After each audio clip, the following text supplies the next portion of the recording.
Sir இது dead end sir. நீயா ஏன் டெட்ன்னு சொல்ற? ஓ, வழி இருக்க சொல்ற. சார் ம். இந்த இடத்துல எப்படி சார் இவ்வளோ கூட்டம்? அவன் இடத்த நம்பி ஆரம்பிக்கல, அவனை நம்பி ஆரம்பிச்சிருக்கான். அவன் எங்க கடை வச்சாலும் கூட்டம் அவனை தேடி வரும். எப்படி இருக்கு? சூப்பரா இருக்கு, செமையா இருக்கு இப்ப சார். புரியுதா ஏன் இவ்வளவு கூட்டம் வருதுன்னு?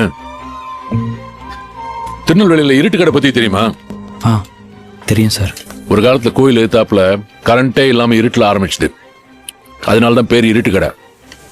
ஆனா இப்ப கோயில் எங்க இருக்குன்னு கேட்டா இருட்டு கடைக்கு எதிர்க்க இருக்குன்னு சொல்லுவாங்க. ஒருத்தன் நினைச்சா தன் திறமையால ஒரு லேண்ட்மார்க்கே மாத்த முடியுன்றதுக்கு அது உதாரணம்.